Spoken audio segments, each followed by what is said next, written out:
What's up, you guys? Sean Ross Sapp, managing editor at FightfulWrestling.com. It is April 1st, 2019. It is WrestleMania 35 week. I'm joined tonight by Alex Pawlowski. Alex, how's it going? I think WrestleMania starts in about 20 minutes. So let's get ready to go. I'm excited for it. We've got a weekend full of great shows. We're going to do something this weekend for a lot of these indie shows. I know that Steven Jensen still has the Weekender on Fightful Select. Jimmy Van for Fightful Select subscribers doing a Q&A this week. He's doing those quarterly. I'll be doing one as well. We'll have the Fightful Report podcast over there.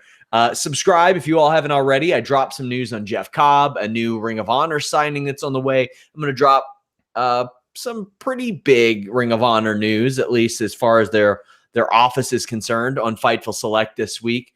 But last night, Alex, or actually yesterday afternoon, I dropped the news that HBO was going to cover WWE on Last Week Tonight, and they did that, and it's been the talk of the town. WWE, you know, I don't make any bones about it. Wrestling-only websites are kind of the redheaded stepchild of media for WWE. They made sure I put in their statement in our John Oliver articles today. They wanted to get their statement out there on all this. Very briefly, tell me what you thought about this. Me and Jimmy Van are going to cover it at length on Wednesday, but I'm interested to see how you felt about it. I thought it was great. I mean, I'm a huge John Oliver fan, and Last Week Tonight, I love that they go so deep into certain issues while still keeping it humorous.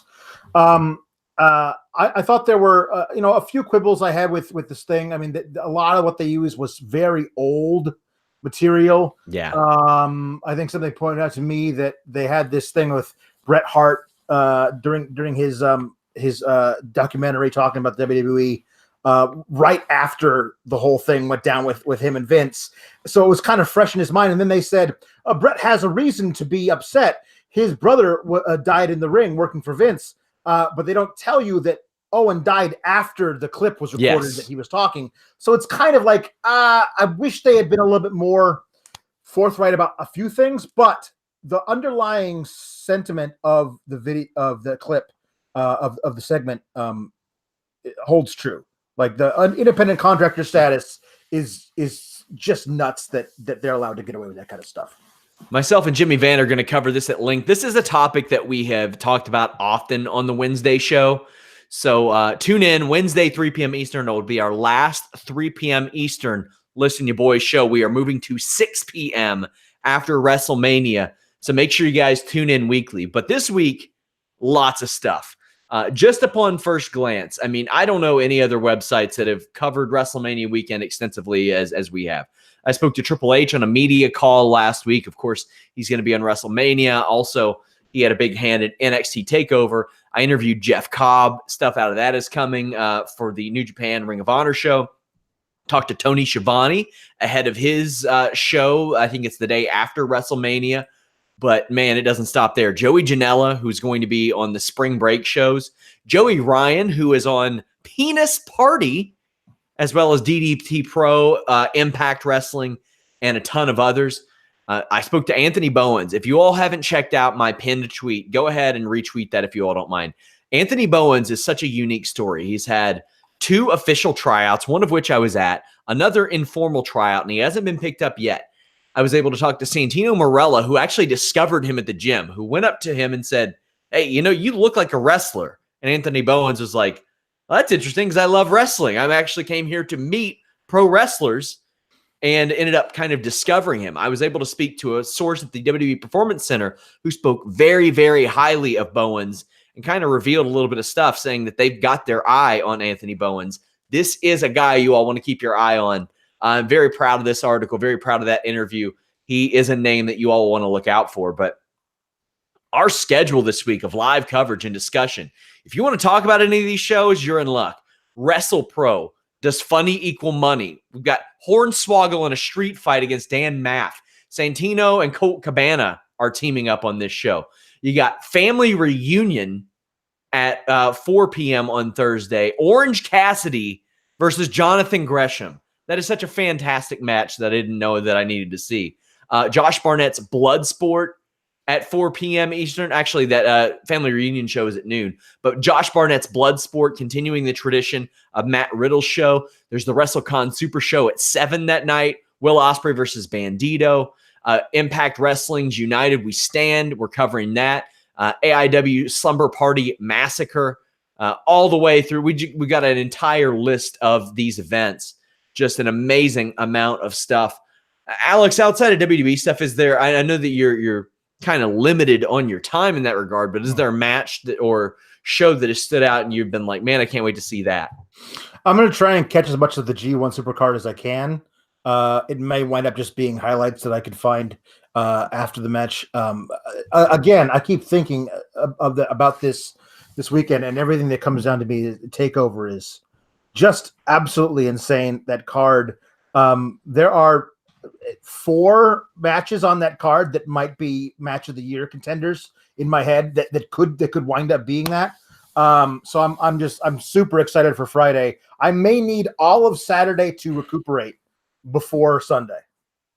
We are going to have just an insane amount of coverage, guys. I've still got an interview. I thought they were done. I've got another interview tomorrow with a very interesting name.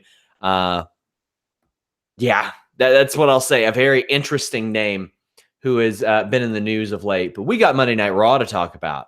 But before we get into Raw, Alex, strutting and cutting his way to the Hall of Fame, Brutus the Barber Beefcake is a Hall of Famer.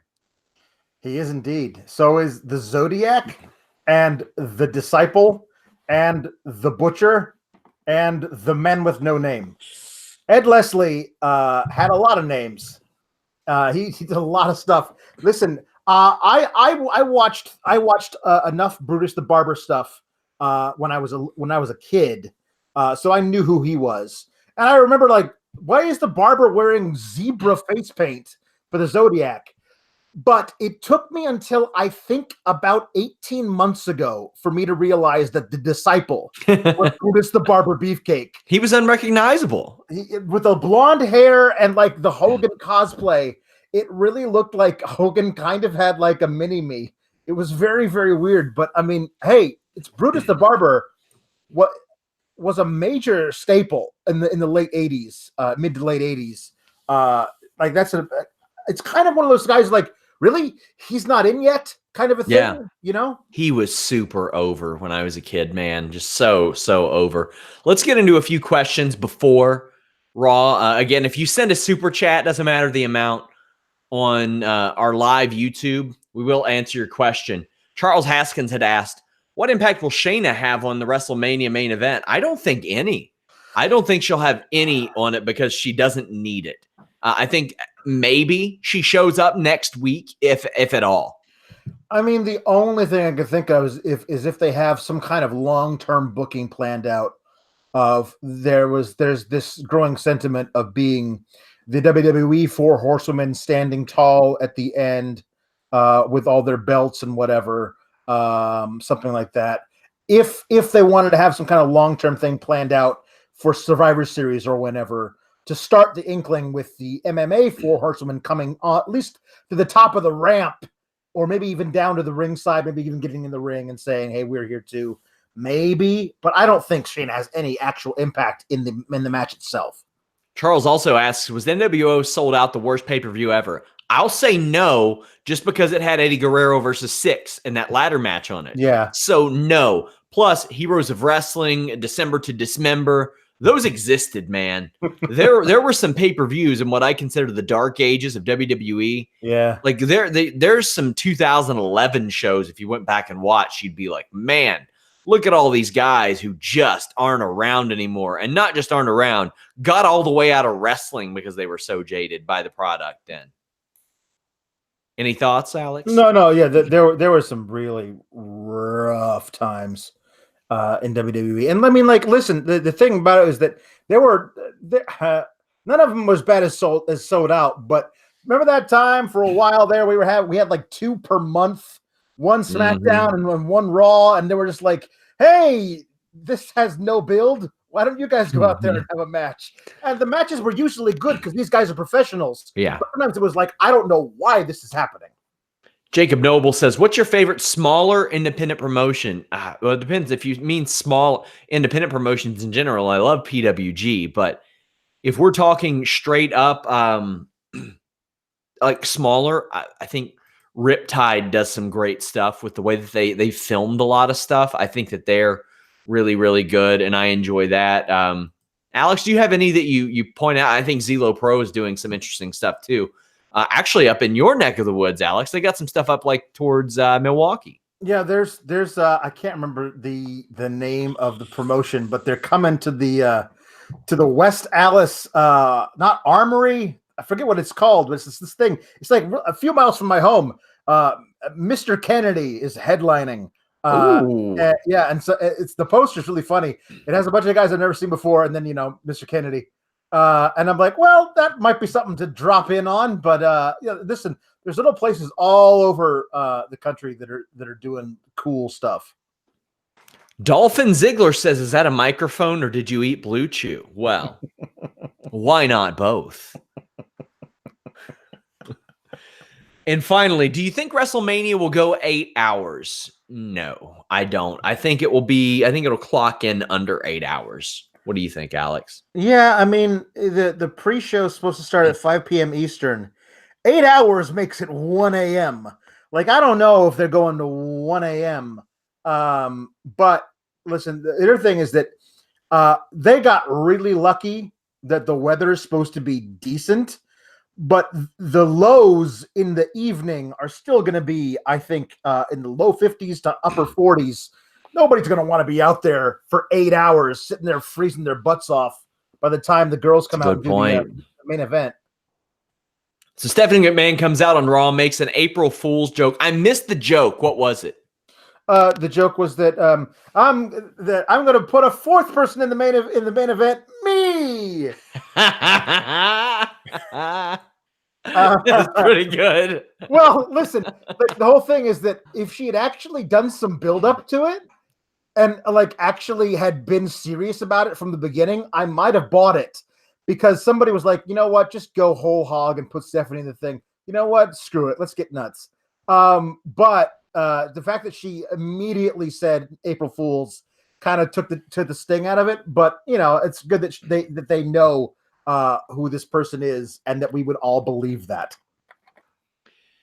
Instead, she announces that the WrestleMania main event will be a winner-take-all match. Now, it had been speculated a lot of different things. The person who gets pinned loses something.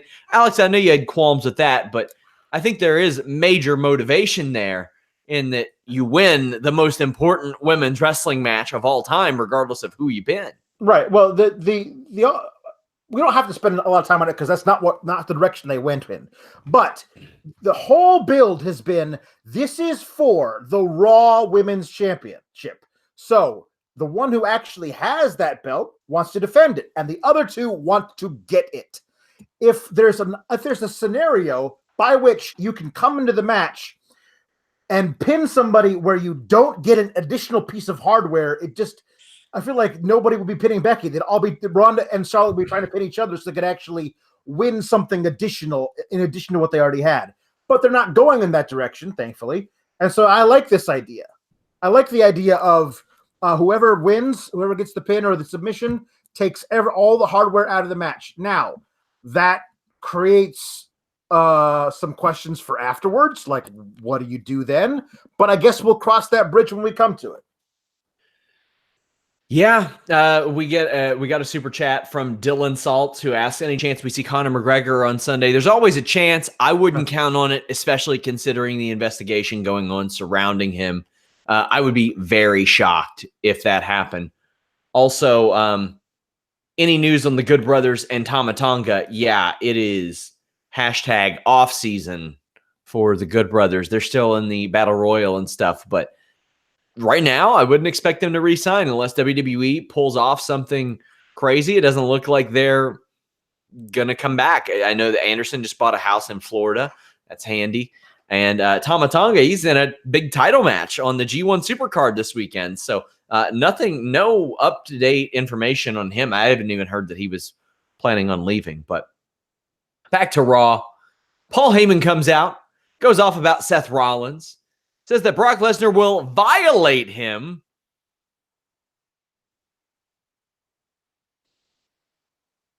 Alex. No, he says if I don't I think it's too easy, Sean. I think you're bigger than this. I think that you can move on. I think I'm not teeing you up for one. Okay, good. I'm glad. Not. I think it's inappropriate. Good. I'm glad. To be honest with you. I agree. I don't want to. I'm not trying to do a plug there. Good. I'm glad. You want me to plug your product on our WrestleMania weekend show? We have a few sponsor slots available. Good. And remember, you'll be able to take this clip from our show and use it for whatever it is you will. Contact me. So this segment was the typical Heyman segment. He says that Rollins is an afterthought to Lesnar. Rollins' music hits to a big pop and says that nobody wants Lesnar there. The fans don't. He doesn't. Right. The locker room doesn't. I like that. I thought that was smart. Yeah, no, this makes sense to me. A lot of the interviews Seth's been doing is like, yeah, this is ridiculous that we have this title held up with this guy who never shows up. We can't, we have ostensibly the biggest title in the company, never gets defended, never even on TV because this guy's holding it. I think that's smart. I'm increasingly thinking that they're going to keep this damn belt on Brock for a long, long time.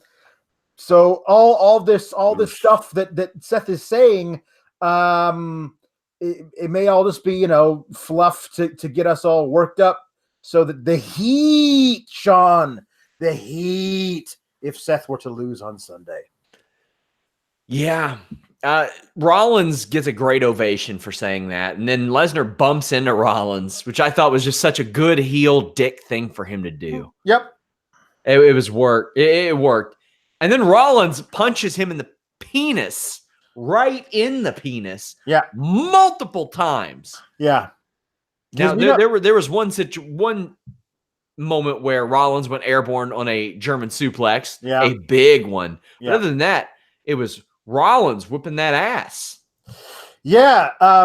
When I was younger, kid, elementary school, and I had a problem with a bully, talked to my dad about it, and he said, you know what you need to do with the bully? Bully only respects aggression back.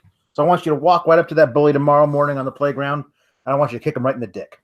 My dad didn't say that because that's not how we're usually taught to respond to bullies. You might say punch him in the mouth or stand up to him. But you know who I love rooting for? The guy who goes for the nards. Hey, why not? I understand, like, that has long been the kryptonite to Brock Lesnar. It is. It's a weird flex to be like, I'm the guy who will start the fight by kicking you in the dick.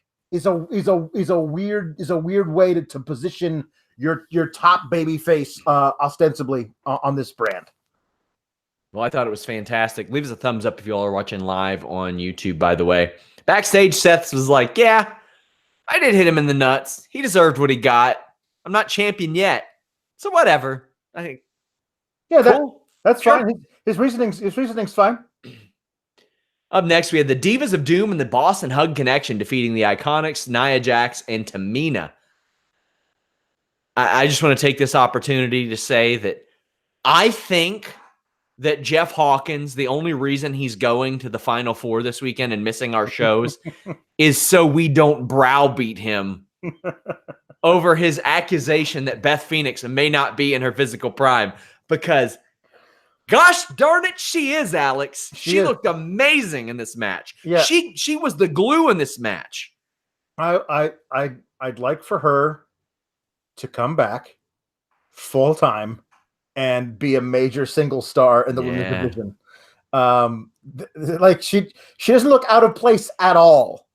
At all. She looked like it's great. It's really cool. It really does speak to the idea that some of these women were out here however long ago when they were, at the peak of their careers in WWE, and they just weren't allowed to do some of this stuff that we've grown accustomed to seeing during the women's revolution.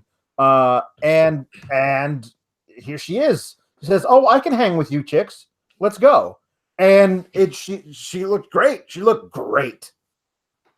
She looked amazing. Like I said, she was the glue of this match because Sasha and Peyton were not on the same page. Those arm drags were rough. Yeah, they were real bad. Beth tags in for a pop. Now, there was some dissension teased here. Like Sasha tagging in Beth or tagging in herself when Beth wanted in. Keep in mind, Beth hasn't wrestled outside of a battle royal in like 6 or 7 years. Yeah. But Beth tags in, gets a big pop. I love that Billy Kay landed on her feet on that hip toss attempt and immediately was like, tag out, but couldn't quite make it. She is very funny in the ring. Like, I think that's really something that she does really well.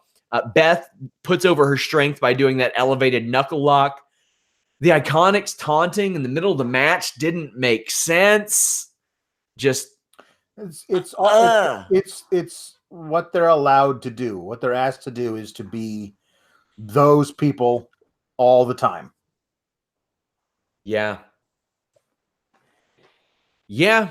And there's some miscommunication teased between those baby faces again. Beth tags herself back in, and she looked better than anyone in this match. Besides, my only qualm, she had her opponent's shoulders down, didn't pin. That's a big issue for me every time in battling the realism aspect of this. Hit a great power slam and then put Tamina through the barricade, which I thought, as good as it looked, Sasha and Bayley sold it just as well. Watching on, that was A+ stuff, Alex. Yeah, I like that a lot. So much of the, going back to my training as a stage actor for many years, when you're doing a big fight scene on stage, so much that will sell it to the audience out in the house watching it is when a big hit lands. If everyone else on the stage reacts to it in a certain way that makes it feel more real, as opposed to just like the guy throws the punch and the guy reacting to it, everyone else on stage reacting to it as well can certainly make it feel have more of an impact. And they did a great job with that. Beth wins with a glam slam on Peyton. You know how I mentioned that there was too much of a pause last week?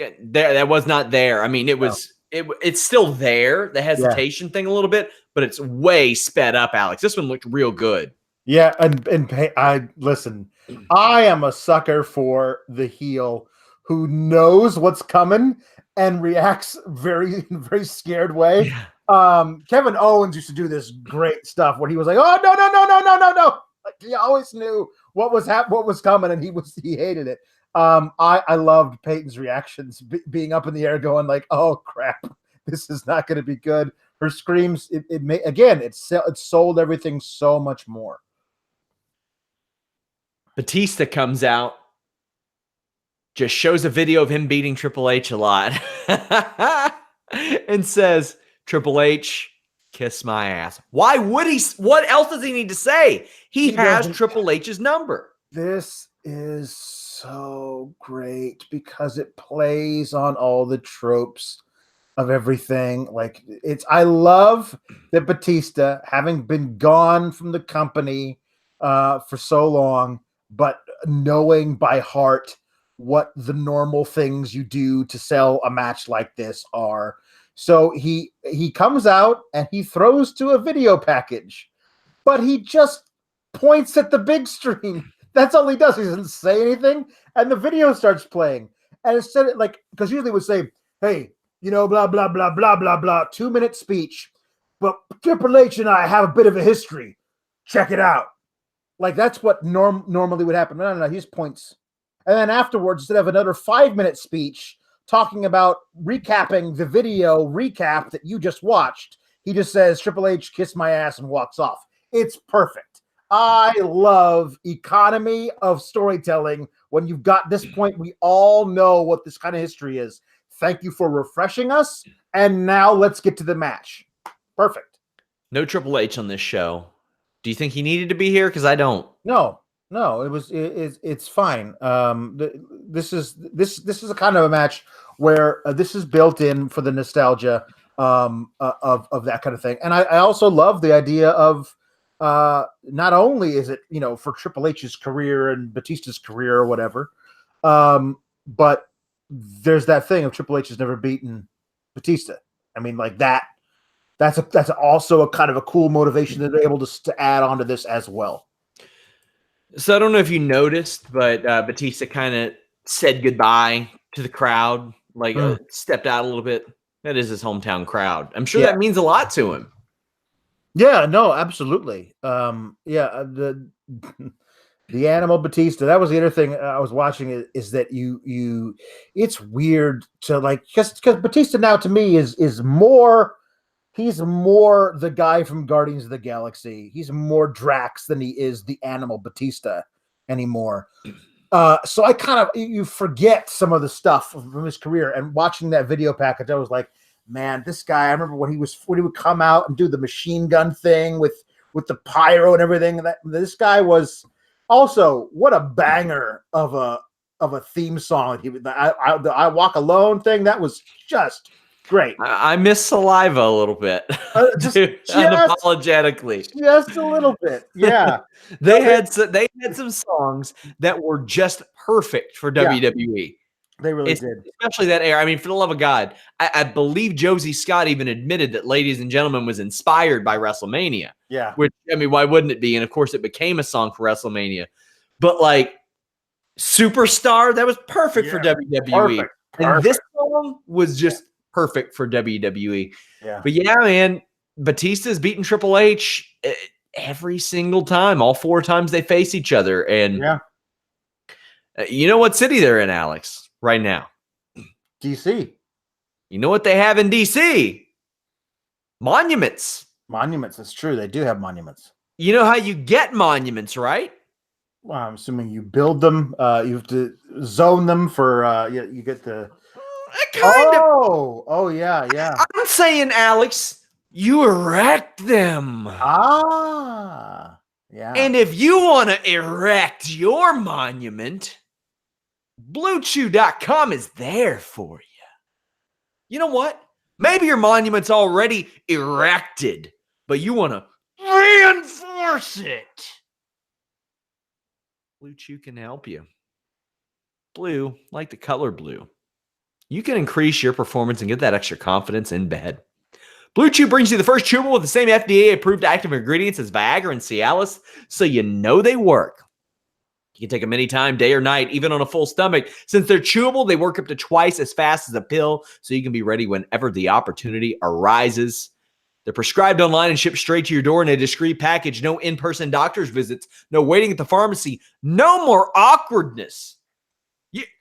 You usually have to wait in line at these monuments to see these monuments. Oh, there will be a line, all right. They'll be lining up to see your monument once Blue Chew erects it for you.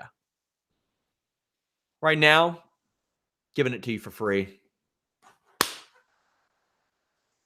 Free. Just pay $5 shipping. Use that code FIGHTFUL. Reminder, use that code FIGHTFUL. And it's free. Just pay $5 shipping. Hit them up at Get Blue Chew on Twitter. Let them know you heard about them from us. Damn. By the way, we had a super chat from our boys at OMG. I love Gee. Said, I'll be at WrestleMania. Hit me up on Instagram if you want to meet up. I highly encourage it. The OMG bros are true bros. What match are you looking forward to the most, Alex? At WrestleMania, the actual Sunday? Mm-hmm. Gosh, it's probably Kofi versus Bryan. I want him to do something that will really get the fans to just like that moment of, I can't believe they actually did it. Like I want the shots of people in the crowd tearing up. Like I feel like Kofi gets that moment that we'll look back in 10 years and we'll think of that particular moment. I want to see that live. I want that to happen for Kofi. I want Daniel Bryan to be the guy who's like, because what we've heard, he's pushing for all these people to get pushed to allow himself to get them over and get them to that point. So I love the idea of him being part of that storyline. I'm really looking forward to that, and hoping they don't disappoint. So for me, like I can't say something like that I don't know will happen as far as Kofi winning. The thing I'm looking forward to the most is the video package for Kofi Kingston. Yeah. I'm ready to well up some tears in my face. Yeah. I'm ready to see that and be like, oh man, here we go. But as far as matches, I am actually most excited for the main event of the night, especially after what we saw. Also, Omgi says Zion Williamson will not make the Hawks a top 4 team in the East. We'll see about that. It doesn't take much. It does not take much. No, doesn't. Was the next match a lumberjack match, Alex? I mean, that's what I thought it was, but did they ever jack anybody's lumber? I didn't see that. There are no lumberjacks. There are no lumberjacking. No. Oh man, I missed a segue and a half there. Son of a! Come on, man. If you need to get your lumberjacked, there you go. And you don't want 20 people doing it for you. Do it yourself with Blue Chew. Man. So EC3 just stands there stoic. Yep. Yeah. Probably by design. By the way, that trophy's yellow as hell. That is the yellowest trophy. That's not gold. That's not gold. Yellow as hell, man. Apollo Crews looked great in this match. He beat Jinder Mahal. Nice frog splash, gets the win. Everybody comes in and tries to get a photo op with the trophy. Yeah. I will give you this.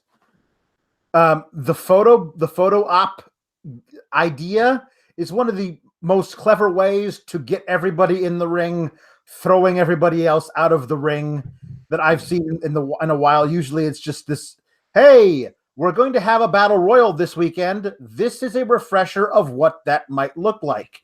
I've always hated those segments. This I actually didn't mind so much because it felt right, mostly because it was started off by the B team, who I honestly believe would be doing that.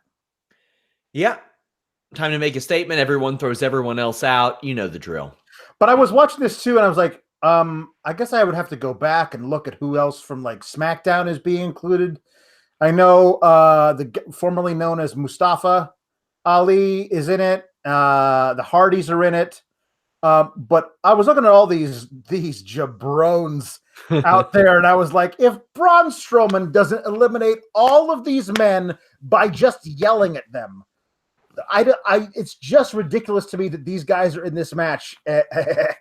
And then we're going to throw Shay and Jost in there to honor the memory of Andre. I hope that Shay and Jost get 6 people, and they're like, hey, listen, we can get you a hosting gig. Look at what it did for The Rock. Yeah, that's true. Which they aired this week, by the way. I actually watched it the other night. They re-aired it for WrestleMania week. But cool.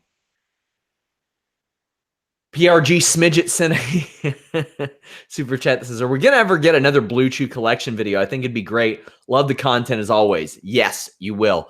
One of those did 30,000 views on YouTube. It was unbelievable. It was crazy, man. Elias walking the streets, running down his WrestleMania duties. Whatever. You got to get him on the show. Sure. I love this next segment. Alexa Bliss is backstage touting her booking abilities and putting over Tyler Breeze's new short hair. I saw a clip from EC3 versus Tyler Breeze last week and didn't recognize Tyler Breeze. I'm like, wow, Mark Andrews is back on the main roster, huh? What's going on here? But EC3,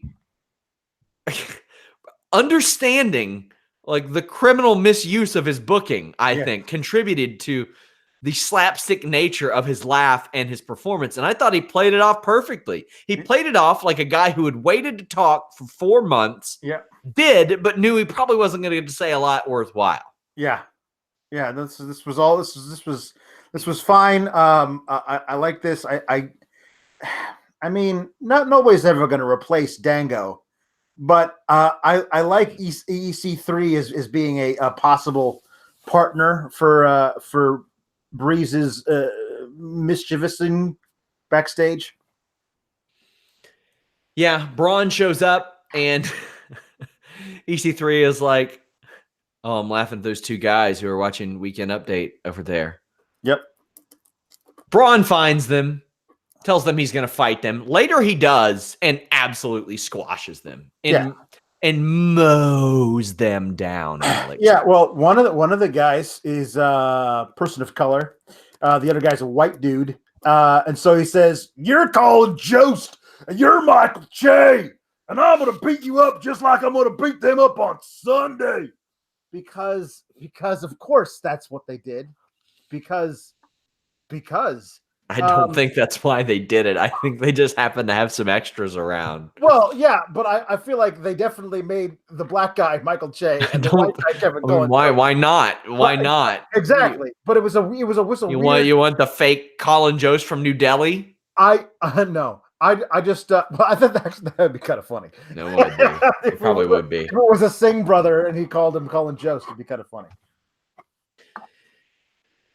Backstage, Drew hit Roman so hard that Roman's sideburns start at the top of his head now. I don't know what's up with. I don't know. Don't know what's up to that, but dry hair Roman Reigns? Yep. Listen, you never know what might be the catalyst to get somebody to start with a new look. All it takes is one comment that somebody overhears and go, "You know what? Maybe this look isn't working for me anymore." Lots of reasons for wet hair in wrestling. Just saying. True. Kurt Angle comes out, gets an emotional farewell bidding to Raw. This video ruled. Man, this was an incredible video package. WWE does these so well, Alex. Yeah. I loved the underlying soundtrack. That was like his theme, but like played soft and slow, and like it was mournful. Like It was really cool. I liked it a lot. I just love when WWE does this type of stuff. That's why I get excited for WWE documentaries. And now that they're all like an hour long, it bums me out a little bit because WWE does them so well. Even if it's revisionist history on so much of it, they do them so well. Like I hear people in other forms of production put over WWE all the time. And then, of course, they see what they do on Monday nights. And they're like, why do they do that? I had a buddy who covers the NBA and caught Raw on while he was at the gym one night. And he was like, are their cameras messed up? And I'm like, like their producers messed up. But I got chills watching the Angle video. This era of Angle, Lesnar, and Shelton Benjamin really gave me an appreciation for amateur wrestling. I didn't really care about it before. And I took an interest in it. And it was largely influential in me getting involved in it, man. When that's what can happen. And I'll always remember Kurt Angle and that style that I came to love because of that. And because he was so entertaining while he did it. He was such a funny dude. Yeah. But he gets a little bit emotional. And dare I say, did it look like Baron Corbin was getting a little teary-eyed there too? Yeah, it's a weird thing that can certainly carry over and be a little bit leave you out of character if you're not careful. Yeah. And I thought Corbin played this really well. He hit all the spots mentioning, I don't appreciate you guys flooding my social media, where he said that he was going to have an unprecedented 8-star match. I thought this was one of his better promos. Was it a great promo? No. I thought it was one of his best promos, though. What did you think? I mean, yeah, it's fine. I mean, he's no wizard on the mic, but he's not terrible. Wizard!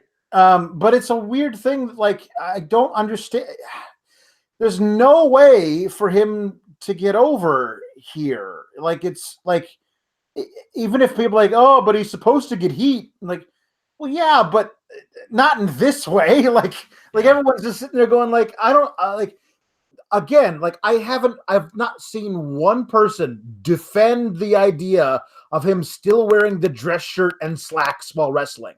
Like it's a weird thing that they're the only ones that keep throwing this out there, and everyone's like, why is he still doing that? It makes no sense, and no one's responding to it. It's a weird deal that like they're putting him in these positions, much the same way that they put him in a position where he was the acting general manager and just did everything that they said, and then they fired him for it. It was weird. So Kurt Angle challenges Baron Corbin to an exhibition, but Baron declines. Rey Mysterio shows up. He was supposed to face Kurt Angle. Yeah. I get the feeling they got to look at a couple of Kurt Angle matches, and they said, eh. Yeah.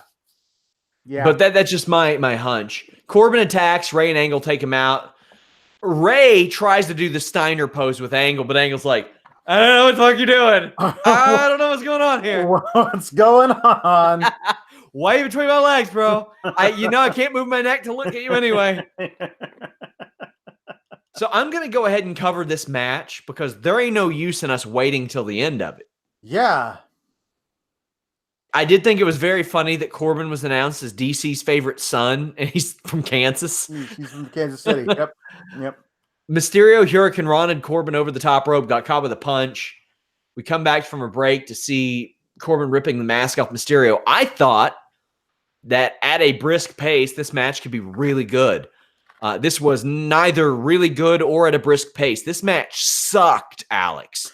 And it is not easy to have a sucky match with Rey Mysterio these days.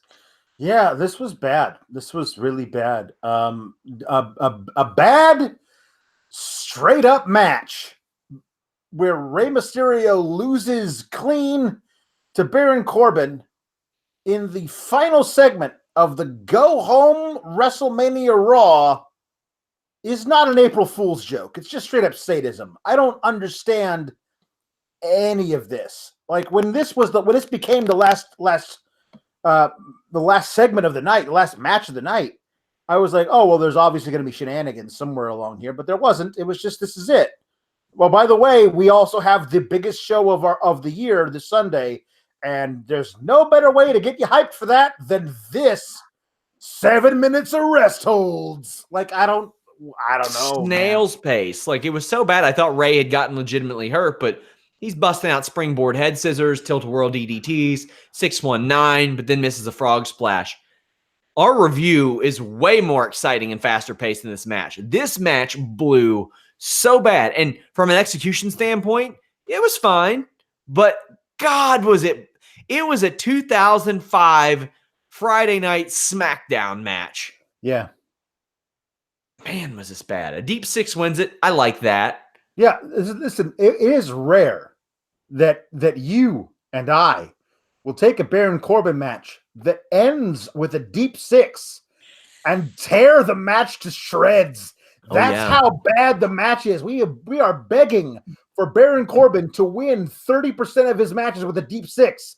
And all of a sudden, he does. And we're like, oh, that's great. Too bad the rest of the match sucked. And usually, if your deep six is only good 30% of the time, I'm hitting you with a Blue Chew segue. But hey, I'm not sure why Baron Corbin needed to beat the top contender for the U.S. title before Mania. Well, and the other thing that Kurt just beat the title holder like a week and a half, 2 weeks before Mania, a week before Mania, whatever it is.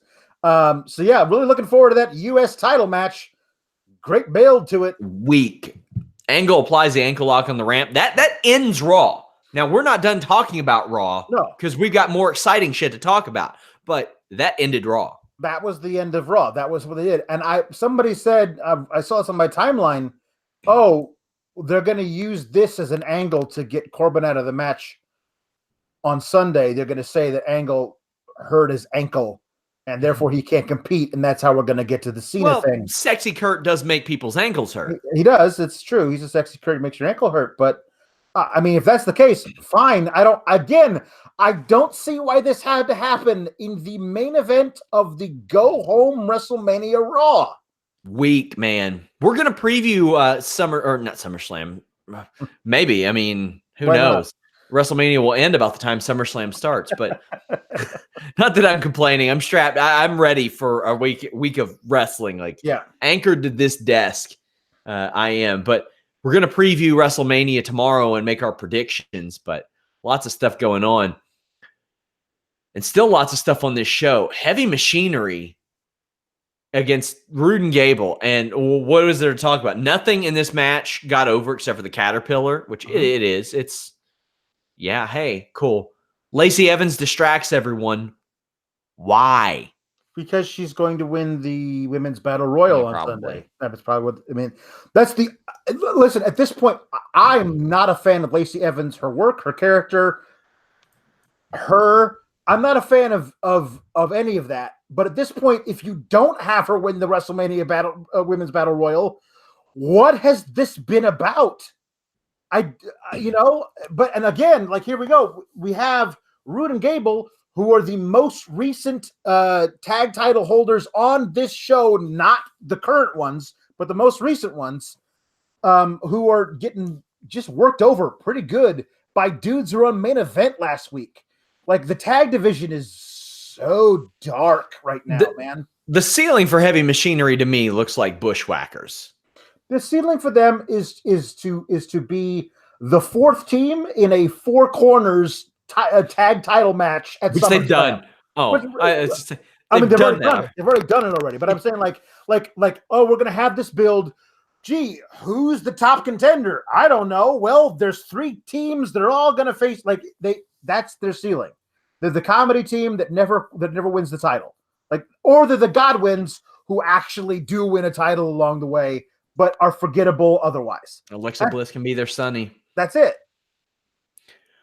Woof. And then you have Rude teasing, he's looking at Gable, and I'm like, man, if you want to make me uninterested in Bobby Roode real quick, you make him a singles guy. There is nothing wrong with being one of the greatest tag team wrestlers of all time. And that's what Bobby Roode is. And people said, oh, heel Rude? And I'm like, no, I saw heel Rude in NXT. And I didn't like that either. No. Listen, if you're the only thing I'm looking at is that anything is preferable to just treading water and doing nothing. If this is a team that they may break up and send to different shows during the Soup Shake, that's fine by me. You can figure out different ways of using them. If the ceiling for them was we held the titles for a while and we got matching robes, fine. And they got pissed on. Yeah, that's true. Woof. We did have a very good tag team match. Raw Tag Team Championship. The Revival defeated Ricochet and Aleister Black via count to retain the titles. Easily best match on the show. Probably getting it back at WrestleMania. I wouldn't mind. Really wouldn't mind if Ricochet and Aleister Black won the NXT tag titles on Friday.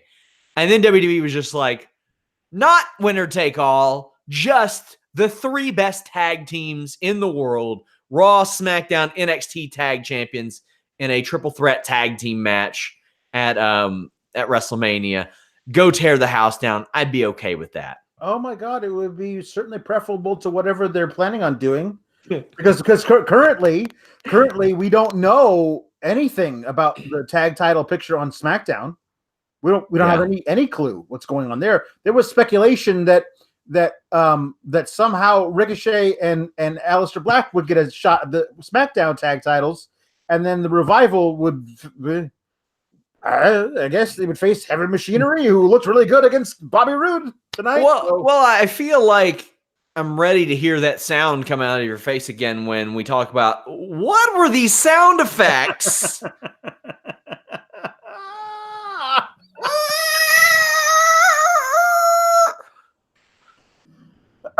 Listen, here's the thing. Alex? I'm watching that and I go, is that was there a problem with the mechanism that it made noise where it normally doesn't? And I was like, oh no, that's piped in. So what is he supposed to be sitting up on? I mean, I mean that's the thing. And why does it have Bluetooth? It's it's supposed to be that he rises from the grave, right? Isn't that the idea? Like it's Nosferatu. Like everybody out there, Google Nosferatu, where the 1920s movie where the vampire. Google Nosferatu dancing to Lil Uzi Vert. Google that. That's worth looking at.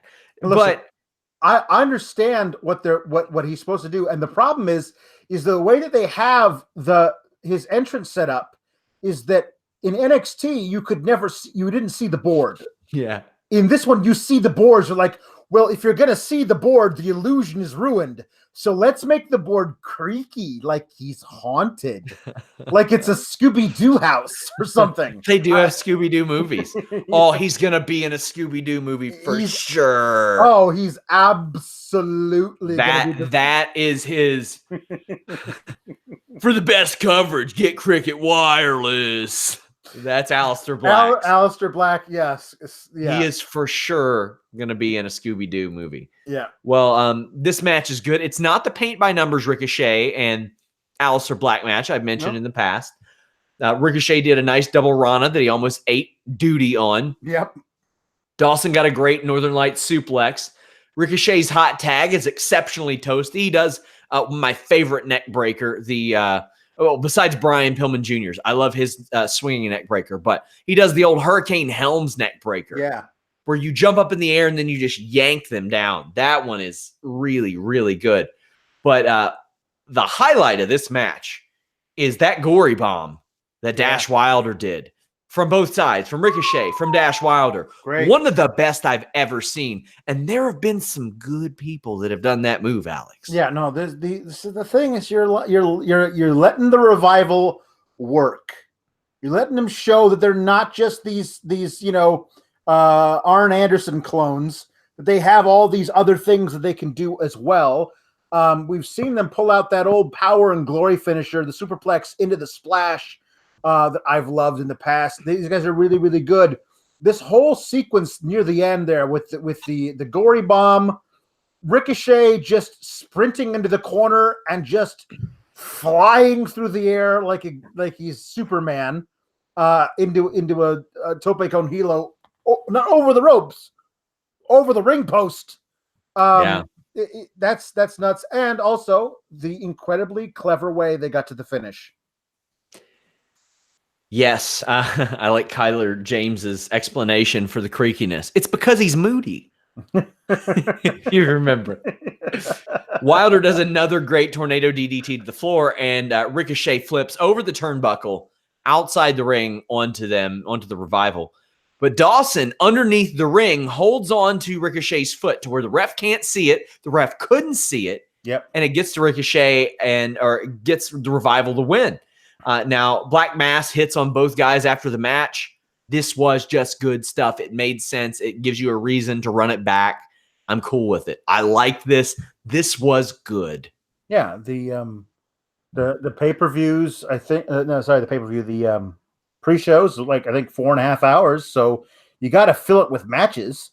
So this thing could easily be there if you're going to do that. I love your idea of NXT champs versus Raw champs versus SmackDown champs for bragging rights and being an amazing match. You could do that. They're not going to do that, but you could do that. You could buy, if you're going to do that, put it on the main card. I just think this is fine. Ricochet and Aleister Black are certainly two of your top singles wrestlers. I think it's fine they're being introduced as a tag team, but these guys are not a tag team. They're great singles wrestlers and future champions. I'm looking forward to them being used as such here in the coming months. But for right now, at this point, they are a tag team, right? That's the thing, is that they've been certainly presented that way, but they are so much more than that. Well, see, I think that's the rough perception there, is that being a tag team has some sort of stigma, like, oh, well, they're much more than that. Like I said, there ain't nothing wrong with Chad or Bobby Roode being one of the greatest tag team wrestlers of all time. And of course, these guys can do more than that. But I would like the tag team division to be like, yeah, I want to see stuff like the Rock and Sock Connection come in and make cameos and main event shows. Yeah. I want to see something equal to that. But I get what you mean. I mean, I guess what I'm saying is that these guys will never not feel like somebody was in a conference room and said, let's put Ricochet and Aleister Black together and make them a tag team. Yeah. Like, they don't feel like they belong together at all. they work together fine because they're two great professional wrestlers. But I don't feel like they organically would have been like, hey, you and I should hang out and maybe let's become a tag team. Like that never happened. Should have mentioned Braun Strowman hit that double power slam, beat both of the jobbers. That was a really cool thing. That was a very new and innovative way. Hey, remember when Braun Strowman was beating like 5 dudes at once? Yeah. You know, like he never did that with them. That was cool. Now one of the jobbers did help him a little bit. Yes, but it would be necessary. Robert Larry, thank you for the super chat. He says, is it me or is this year's WrestleMania, no question, the most dysfunctional, unprofessional, unorganized in the history of WWE? I wouldn't say that. There have been some real bad ones. Like, you go back and watch some of the early ones, and half the matches ended by DQ. Yeah. And back then, the crowd would go nuts for it. Yeah. But you look at it, and you're like, man, like, I think it was WrestleMania 9. Oh, that one. You look at WrestleMania 9, and we're going to go over our hour here, but just as we answer this question, Tatanka versus Shawn Michaels was match of the night. It went 18 minutes to a count out, Alex. The main event was Yokozuna beating Bret Hart and Hulk Hogan going, oh, okay, brother. Beat him for 20 seconds. Undertaker Giant Gonzalez. With the chloroform. Oh, yeah. IRS and Ted DiBiase beat Hogan and Beefcake via DQ after 18 minutes. Woo! If I were to look at this match, the most intrigued I would be like, you know what? I'll go back and watch that Luger versus Perfect match. But Doink versus Crush. Ugh. Actually, Steiner Brothers versus Head Shrinkers sounds good, but Bob Backlund got beat in 3 minutes, 45 seconds by Razor. I'm sure that was actually probably pretty fun, but man, there's a lot of dysfunctional stuff. But the show wasn't that long, but I'm with you. To a lot of people, this will seem that way. And this has the most singles matches planned for it of any WrestleMania since WrestleMania 7. Yeah, there's a lot of stuff out there where, and I guess we'll talk about it eventually. There just some really corny ass builds to some of this stuff, and I'm just like, oh yeah, I guess I forgot that. I have no doubt that we will be in the middle of this show on Sunday, and all of a sudden a video package will start up, and I go, oh, I forgot that was going to be on the show. Yeah, you know, like it's just there's just so much, and so some of the matches are so poorly built too that I'm like, whatever. That's why I think they should really do better at adding stakes or importance to the battle royals. That way it doesn't seem like a bad thing to be in it. Yeah. Make it important to the people that are in it, and it will be important to the people watching it. Yeah. Bobby Lashley and Leo Rush are interviewed. Leo Rush says that Balor's win was a fluke. Balor pops up on the screen, and he's going to be the demon, and that's neat, man. It's for WrestleMania, cool. What did he do here? What was...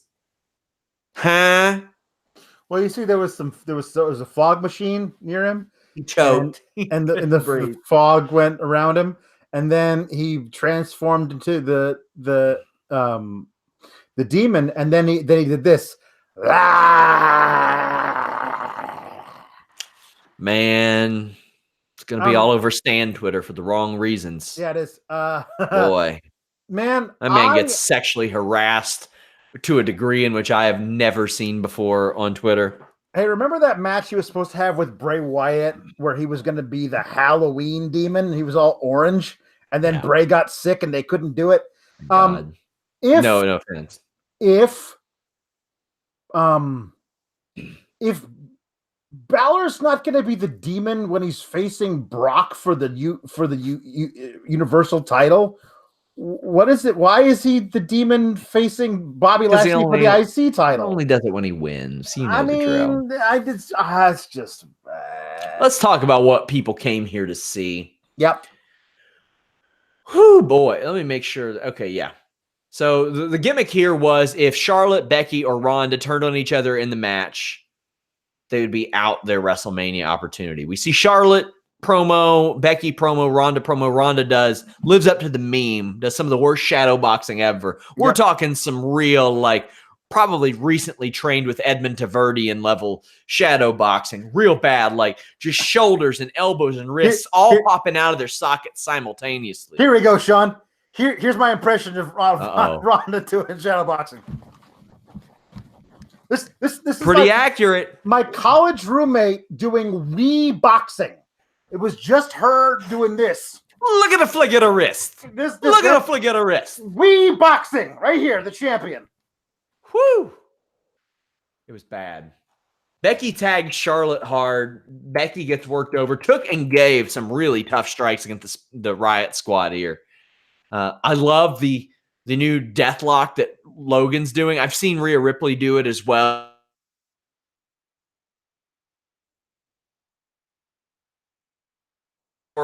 Then brings the other leg over top of it and holds the shin. You'd probably get more leverage on the toes there, but hey, who the hell am I? Becky goes at the whole team, has to tag out to Rousey. Rousey is in Charlotte's face, gets rolled up, but armbars Liv Morgan. I love that as soon as she got that tap, she got up and started wailing away at Charlotte. Sure. Perfect. Yeah. Before we get into it, Alex. Yes. What did you think of that match in the moment? Match is fine. I liked the difference in between Ronda and Charlotte on the apron as Becky's in there. Like they both have no inkling to actually want to try and save her. You know what I mean? Like I liked that as well. I love Ronda being like, oh no, you didn't try to roll me up. Now you're gonna lose an arm. Like I thought that was really good. And I love her like taking the moment to be like, okay, well, the match is over now, so therefore I can beat the hell out of you and I won't get penalized. And I liked that Michael Cole immediately mentioned, no, the match is over, so anything they do now is nice and legal, except for in the eyes of the law.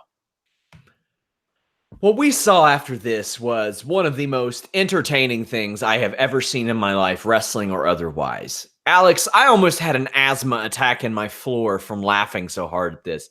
And it was in a very entertaining method. Security gets their ass beat by all these girls. So then you see cops dressed up as Big Boss Man out there. I'm talking old blue shirts. They get their asses kicked too. But they cuff all three of these girls. But before they do, Charlotte slugged Rousey hard. Yeah. They were going at each other. And Becky got kicked really hard. That wasn't even the best part. No. Then it gets to backstage. And you want to talk about a show or a segment to end a show on. This should have ended the show. I do not know why this was not the closing show segment. Maybe it's because they thought that hour 3 would be terrible. But that's just my guess. Kimber Last Kick on Twitter said that this got a standing ovation live sure watching. They are cuffed the entire time and just kicking at each other repeatedly over and over again. The cops are like, damn it, we got to get them in the cars. And they do. But they put Becky and Ronda in the same car on accident, and the timing was great. The shot was great. And there were a lot of bad camera cuts here, Alex, but you pan in and you see these two look at each other, and that was perfect. Yeah, I guess I missed the part where it was on accident because all I saw was them in the back seat together, and I was like, now why would you do that?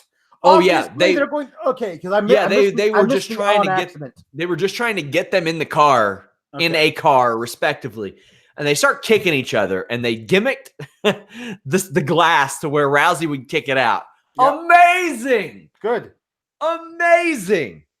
So they're like, all right, we got to get him out of the car, which is awesome. So then Becky and Charlotte get into it. And the funniest goddamn thing I have seen in pro wrestling in years, maybe since the Braun Roman feud. Ronda, I don't know how she put the car in gear. Nope. Is in one of the cop cars and just nowhere near anybody runs it into the other one. She literally ran a car into another car for attention. Yes. It was phenomenal. Oh, Alex, I love this. What goes through your head when you see Ronda Rousey running a car into another car? I was like, well, that seems excessive. Listen, the whole thing is that I thought this was fine. This is good old fashioned wrestling entertainment on TV. And this would happen in Memphis. Yeah, it would happen in Memphis. And then I want to, sometimes I want to punch myself in my brain. So I stop asking myself questions like, is the judge going to let them travel across state lines for work by Sunday? Like, I don't think that's going to happen. All three of these women assaulted multiple officers of the law, and they're going to be wrestling each other on Sunday.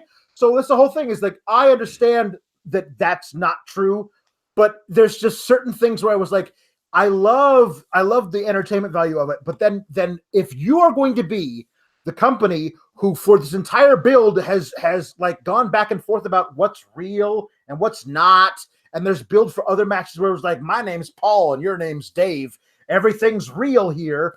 Well, then if you introduce that, then there's going to be some questions about what's real about this other thing going on. Well, they said that they were released and that they are awaiting a court date.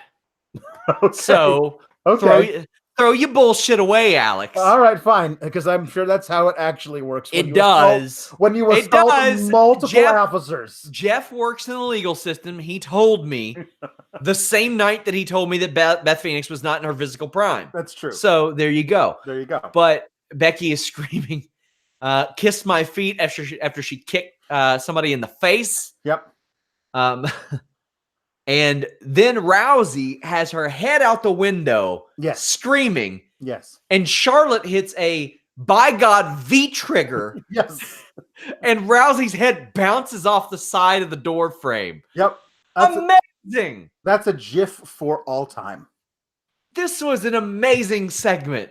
This should have closed the show. Yes. Man.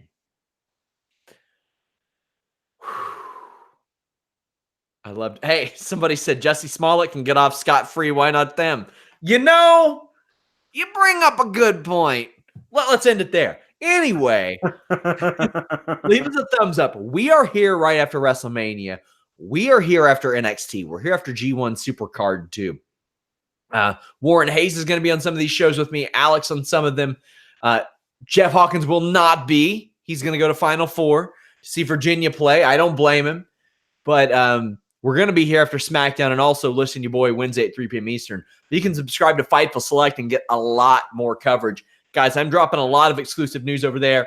If you want to support us most directly and our coverage of pro wrestling journalism, that's the way to do it. That's the most direct way. I want to thank everybody for their super chats, but we're going to be previewing WrestleMania Tuesday. Alex, it's going to be a long preview. Yeah. I'm assuming we'll also touch on some TakeOver as well. Yeah. So yeah, it's going to be a long preview. I'm hoping that SmackDown gives us fewer battles in the parking lot for us to gush over, and fewer terrible go home segments for us to tear apart. So we have plenty of time to get into our predictions. I'm excited, guys. I'm excited to spend the week talking to you guys. If you are a Fightful Select subscriber, go get your questions in for Jimmy Van. We are filming that show on Tuesday. Also, I'll put mine up this week as well. Thank you guys so much. It's WrestleMania week. FightfulWrestling.com is where to be. We're out.